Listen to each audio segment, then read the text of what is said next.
Dans cette vidéo, je vais créer un Snake Game en utilisant uniquement ChatGPT, précisément GPT-4. J'ai vu qu'il était capable de faire un Snake Game et il faut savoir que moi, quand j'ai commencé l'informatique, j'ai fait comme première application ou dans les premières applications que j'ai fait, ce Snake Game. C'est moi qui l'ai fait entièrement et tu vois que c'est un Snake Game totalement normal fait dans un canevas JavaScript et quand j'ai vu que ChatGPT version 4 ou GPT-4 était capable de faire un Snake Game, je me suis dit, il faut que je fasse un Snake Game et il faut que je teste comment il va réussir à faire le même Snake Game que moi quand j'ai commencé à développer. Dans cette vidéo, c'est ce que je vais faire, pas à pas. Tu vas pouvoir me suivre, tu vas pouvoir vérifier si c'est du bullshit, si c'est pas du bullshit et on va le tester. Je veux que ce soit le même que celui-ci. Donc notre but, c'est de reproduire ça en mieux avec GPT-4. Pour commencer, il va falloir envoyer un prompt qui envoie vraiment du lourd. Alors pour ça, on va suivre tous les meilleurs conseils, avec notamment ce fichier GitHub que j'aime beaucoup pour me rappeler de comment faire. Donc Act as an expert software development of the topic and expert blog writer.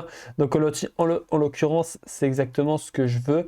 C'est lui demander Act as a software developer on the topic of web development. Donc voilà ce que je vais lui demander, assez simple. Act as an expert of web development. You made modern and maintained application using JavaScript, HTML and CSS. Là, j'ai bien précisé moderne, donc ça serait pour qu'il utilise par exemple des consts et des let au lieu des var, bref, pour qu'il soit assez à jour.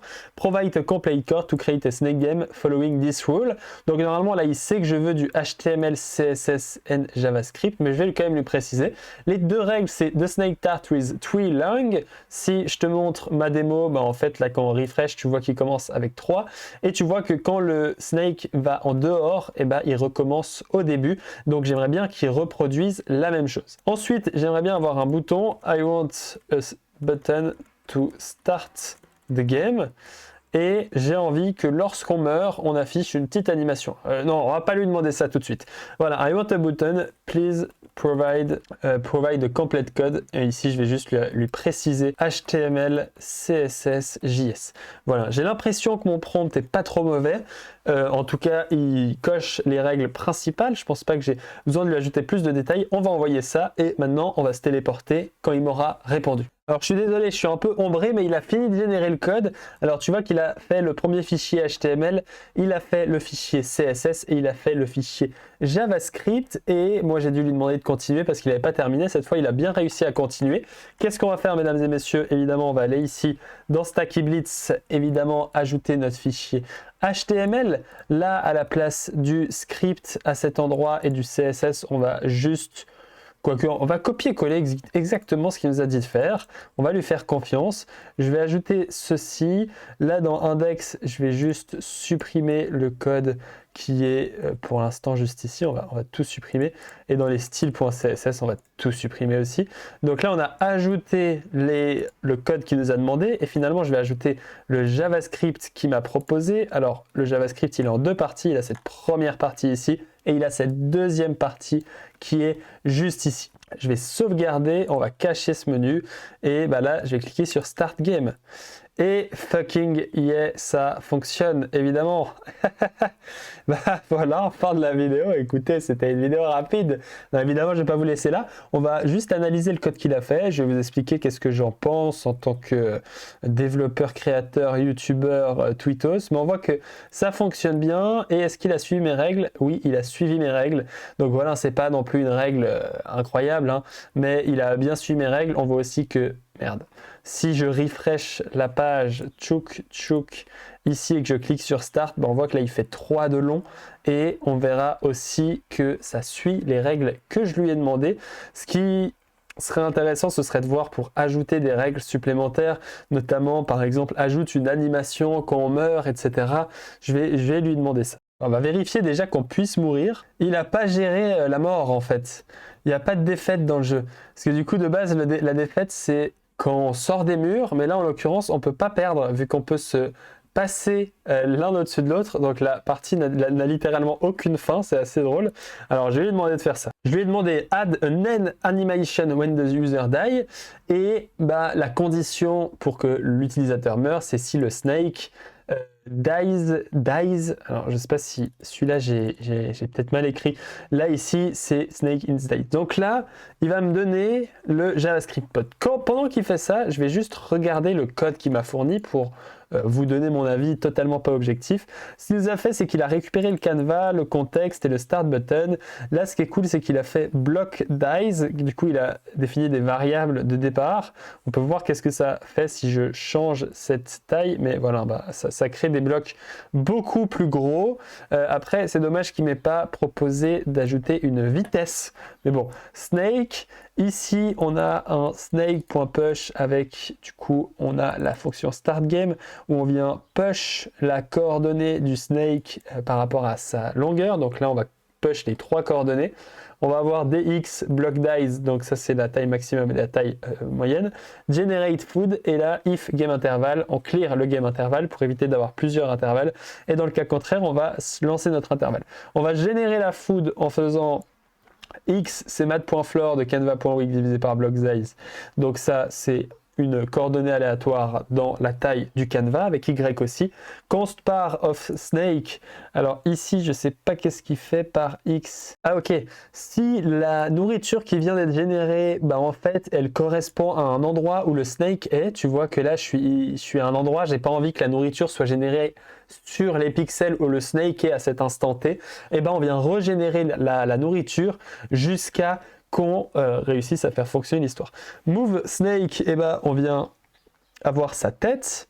Ici, si la tête elle est dans la food, et ben on vient generate food. Donc là dans la fonction generate food, il ne fait pas autre chose, mais si on a la même coordonnée, on vient générer la fold, sinon on fait snake.pop.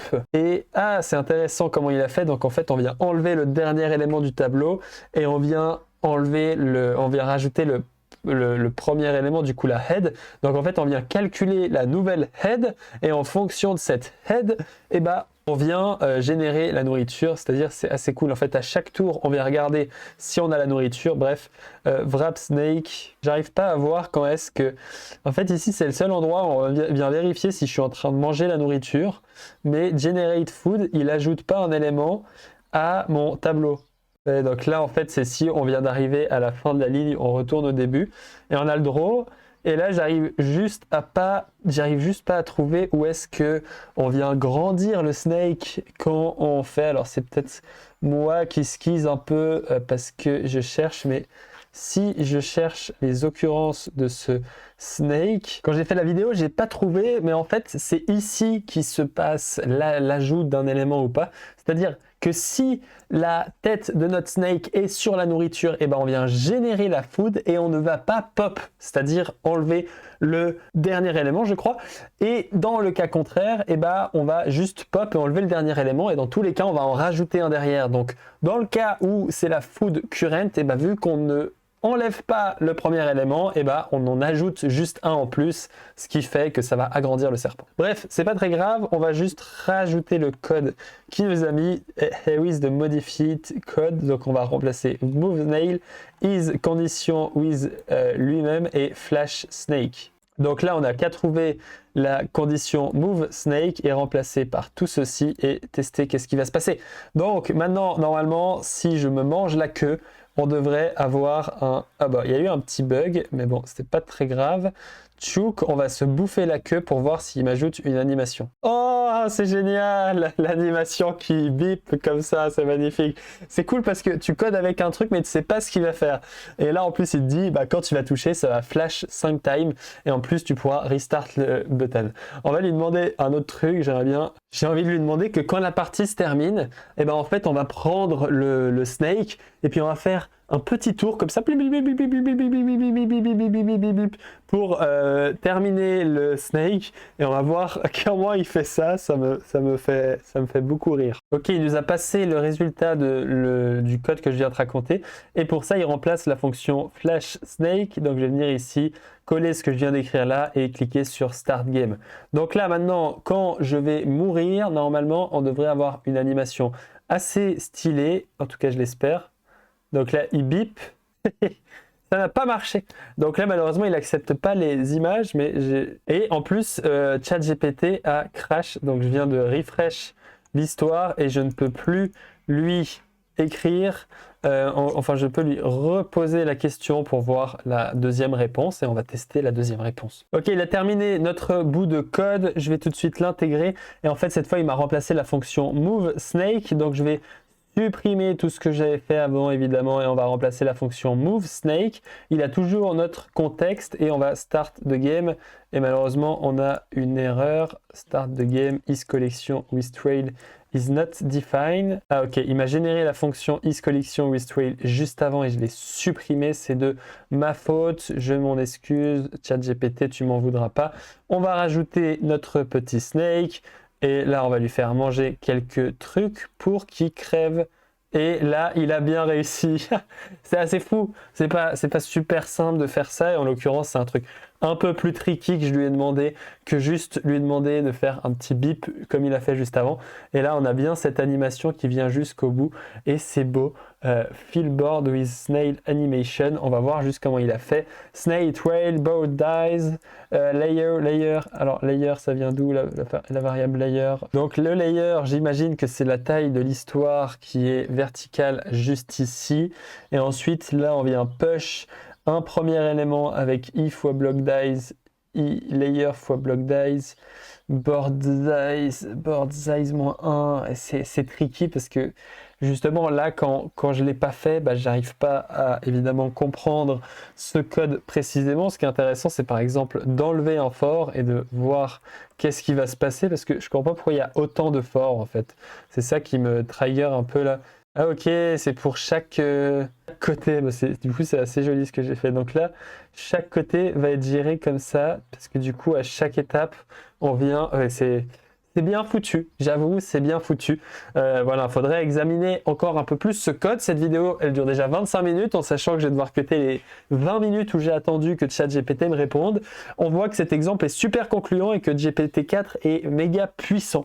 Je tiens à conclure cette vidéo sous une note un peu moins machiavélique que « Ouah, on va remplacer tous les développeurs par des IA, on va remplacer tout ce qui existe par des IA ». Ce que j'ai envie de te dire, c'est qu'il y a deux choses à faire très attention avec l'exemple que je viens de te donner et les exemples que tu trouveras sur Internet. Un snake game, c'est quelque chose qui a été fait pas une, pas deux, pas trois, 2888 98 repositories qui existent à propos des snake games. Et là, c'est les gens qui sont dans le topic dièse snake game.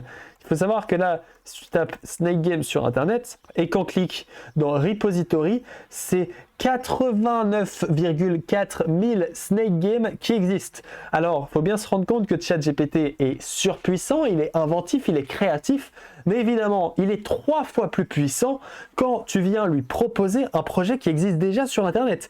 Qui plus est, un projet qui a été fait 80 000 fois. Voilà, premier point à noter. Deuxième point à noter, c'est que vu qu'aucun développeur l'a fait, et ici c'est une application très simple, mais dans une application plus compliquée. On va bien se rendre compte que cette application, elle ne pourrait plus être maintenue par un humain. Si tu demandes à ChatGPT de te créer une application vraiment importante, ton application elle est bloquée dans le temps. Alors, c'est génial pour faire des scripts, pour aider le développeur. Pour l'instant, et mon propos tient pour le 15 mars 2023, ChatGPT n'a pas beaucoup d'utilité pour créer une super grosse application. Parce que si tu veux créer une super grosse application, tu as envie que des développeurs puissent le maintenir. Et plus ChatGPT fera ton code, plus aucun développeur ne comprendra le code que ChatGPT fait. Et bon, alors tu as raison, soit on finit totalement gouverné par des IA, et c'est-à-dire que c'est les IA qui développent ton programme de A à Z, et c'est possible, je ne suis pas un visionnaire, soit on demande à Elon Musk de nous implanter un Neuralink dans le cerveau pour qu'on puisse être boosté avec l'IA, et en moins quand notre cerveau de pauvre humain ne comprend pas le code qu'une IA a fait, on pourra demander à notre Neuralink dans le cerveau de nous expliquer qu'est-ce qui vient de se passer. Soit, quatrième étape, la plus probable pour moi, c'est que en tant que développeur, on va utiliser GPT pour créer des applications plus ou moins complexes, mais on va devoir toujours le maintenir et le gérer afin d'avoir une application maintenable, parce qu'une application pas maintenable, ça sert pas à grand chose. Voici pour ma review de ChatGPT. Voilà, c'est les petites vidéos un peu freestyle que je fais. Et oui, on se retrouve bientôt. Ciao, ciao.